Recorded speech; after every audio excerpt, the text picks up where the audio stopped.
అందరికీ నమస్కారం. ఈ రోజు మన గౌరవ అతిథులు ముఖ్యమంత్రి వర్యులు నారా చంద్రబాబు నాయుడు గారు, ఆయన తనయ్యులు నారా లోకేష్ గారు వచ్చారు. వీరిరువురు ఎంతో చక్కగా సూపర్ 6 అమలు పరుస్తున్నారు.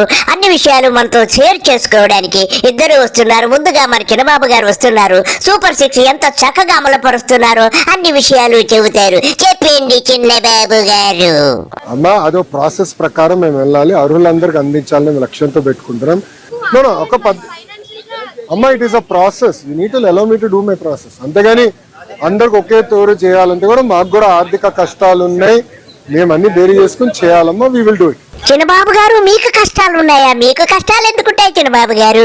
మీ నాన్నగారు సంపద పట్టను సృష్టిస్తారు కదా. సిగ్గు లజ్జ లేకుండా గతంలో ఏం చెప్పారు చిన్నబాబు గారు?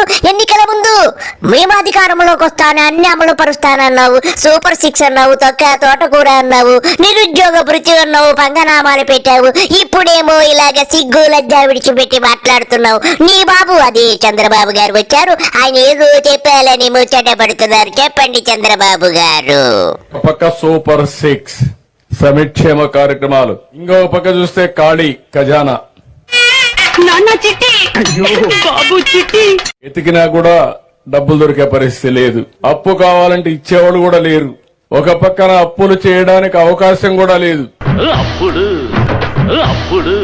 మళ్ళీ మీ అందరికి హామీ ఇస్తున్నా, ఒక పక్క అభివృద్ధి చేస్తా, ఒక పక్క సంక్షేమానికి పెద్ద పెట్టేస్తా, ఇంకో పక్క ఆదాయం పెంచుతా.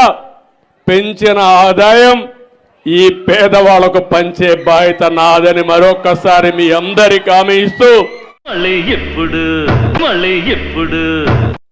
ఎందుకంటే గవర్నమెంట్ ఆఫ్ ఇండియాలో నిబంధనలు ఉంటాయి. FRBM అని ఉంటుంది. ఇంత ఆదాయం ఇంత అప్పు చేయొచ్చు. అవునా? నిజమా? దానికంటే ఎక్కువ చేయడానికి వీలు లేదు. నీ బతుకు నువ్వు, నీ బతుకు జడ. అయితే ఈ రోజు నేను చెప్పిన మాట ఆ రోజు ఈ రోజు నిలబెట్టుకున్నాం. బాబు గారు, మీ నాలుక లేకది తాటి మట్ట. ఏం మాట్లాడుతున్నారు బాబు గారు? ఎన్నికల ముందు ఒక మాట, ఎన్నికలు అయిపోయాక ఒక మాట. సూపర్ 6 అమలు పరచడానికి ఒక్క చిల్లిగవ్వ కూడా లేదు. ఖజానా ఖాళీ అంటావా? మరి చెప్పావు కదా, నేను వచ్చానంటే సంపద సృష్టించేస్తాను, అందరినీ కోటీశ్వరులు చేసేస్తానన్నావు. మరి నీకు సిగ్గు లజ్జ మానము అభిమానం ఉందా?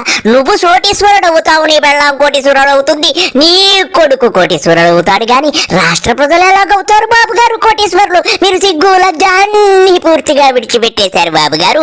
ఇకపోతే మా చిన్నబాబు గారు వచ్చారు. ఈ గురించి ఏదో చెప్పాలని సంబరపడుతున్నారు. వెనకటికి ఒక ఆవిడందట, నా మొగుడే పిత్తాలి, నేనే ఆ వాసన చూసి మెచ్చాలి, ఎవరు పిత్తినా గాని మెచ్చినా గాని నేను ఒప్పుకోనందట.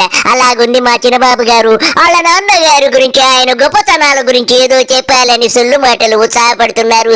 చెప్పండి చిన్నబాబు గారు. గౌరవ ముఖ్యమంత్రి గారితో పనిచేస్తాంత తేలికైన పని కానే కాదండి. ఏం గొప్ప? వేదిక మీద పెద్దలందరూ కూడా ఒప్పుకుంటారు. ఒకరోజు ముఖ్యమంత్రి గారి దగ్గరికి వెళ్ళి, సార్ ఈ ఒక్కరోజు నాకు లీవ్ కావాలన్నా. ఏంటి మమ్మీ ఎవడు?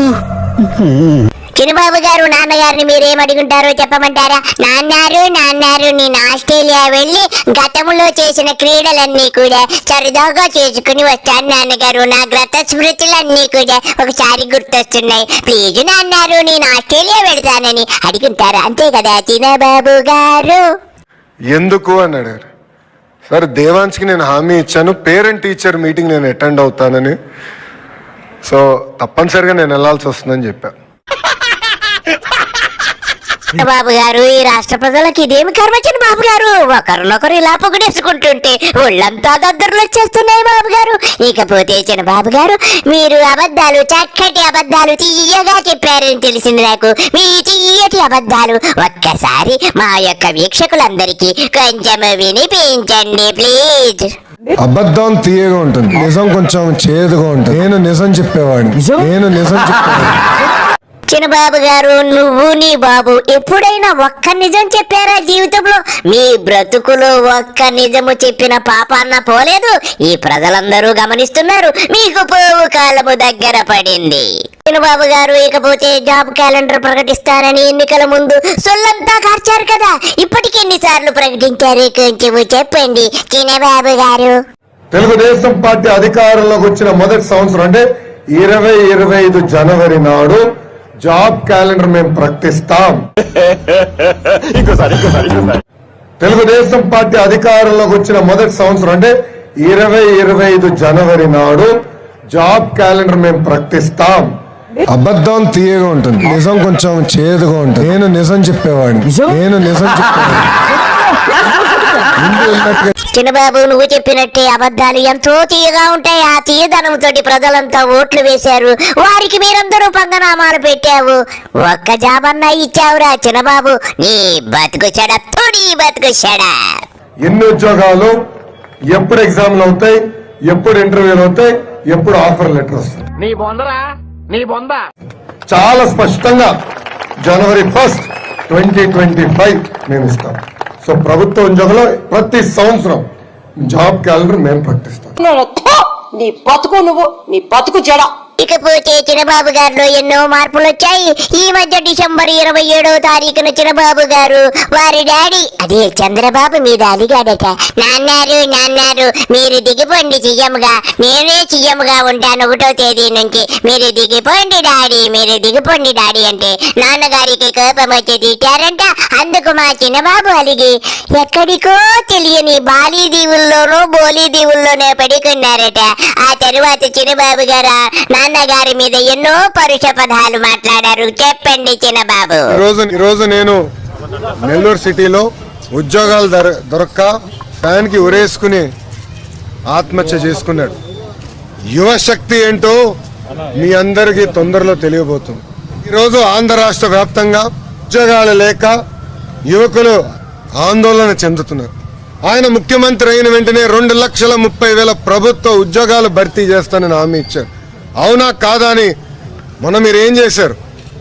మీరు ఒక పనికి మాల్ని జాబ్ క్యాలెండర్ విడుదల చేశారు. ఇంత అన్యాయం ఒక్కసారి మనందరం ఆలోచించాల్సిన అవసరం ఉంది. అందుకే అది జాబ్ క్యాలెండర్ కాదు, అది ఫేక్ క్యాలెండర్. నేనే ఆశ్చర్యపోయా, అరే 6 లక్షల ఉద్యోగాలు ఎక్కడి నుంచి వచ్చినాయని. వాళ్ళకేదో కొత్త ఉద్యోగాలు ఇచ్చినట్టు ఆ ఫేక్ క్యాలెండర్లో కూడా ఈ ప్రభుత్వం పేర్కొంటాం. నిజంగానే ఒక పక్కన ప్రభుత్వ ఉద్యోగాలు లేవు, ఇంకో పక్కన ప్రైవేట్ రంగంలో కూడా ఉద్యోగాలు లేవు. జాబులు రావాలంటే బాబు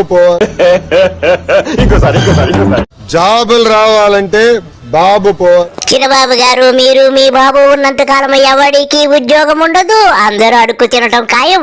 మీరేమైనా గొప్పవాళ్ళు, మీరు అలిగినా గాని ఎన్ని నిజాలు మాట్లాడుతున్నారో నాకు చాలా సంతోషంగా ఉంది. మీరు తప్పకుండా నాన్నగారికి వెన్నుపోటు పొడుస్తారని తెలుస్తుంది. మేము గట్టిగా నిలదీస్తే ప్రభుత్వానికి డబ్బులు లేదంటారు. నీకు ఉద్యోగం వచ్చే వరకు నెలకు 3,000 రూపాయలు నిరుద్యోగ భృతి ఇస్తా.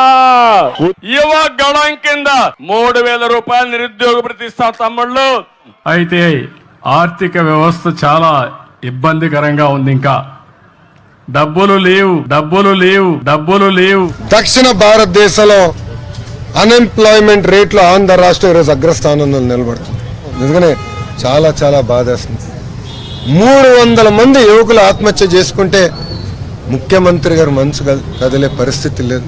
మాయ మాటలు చెప్పి మబ్బి పెట్టుకుని గెలిచిన తర్వాత వాళ్ళకి వెన్నుపోటు పొడిశాడు. అప్పులు చేసి పంచితే, అప్పులు చేసి అవినీతి చేస్తే. చిన్నబాబు గారు, నువ్వు నీ బాబు ఈ యొక్క ఆంధ్ర రాష్ట్రానికి పట్టిన పెద్ద దరిద్రమని ప్రజలందరూ అర్థం చేసుకున్నారు.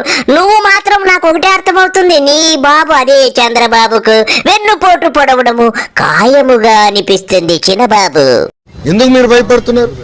కానీ ఎందుకు మీరు ఈరోజు ఇంత భయపడుతున్నారు నాకు ఆశ్చర్యం.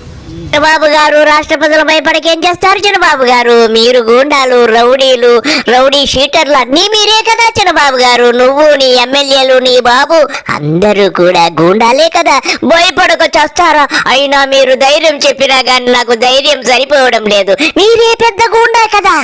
ఈ ప్రభుత్వంలో ఉన్న రౌడీలు, గూండాలు, గ్రావెల్, మట్టి, బియ్యము, ఈ దొంగ మాఫియా పనులు దోచేసుకుంటూ మానేసి ఆదుకోవాల్సిన బాధ్యత ఈ ప్రభుత్వం పైన ఉంది. చిరుబాబు గారు, మీరు ఇలా మాట్లాడుతుంటే నా కళ్ళల్లోంచి నీళ్లు కారుతున్నాయి. మీరు నిజంగా మారిపోయారు చిన్నబాబు గారు. మీరు తప్పకుండా డాడీకి వెన్నుపోటు పొడిచి మీరే సీఎం అయిపోవడం ఖాయంగా కనపడుతుంది.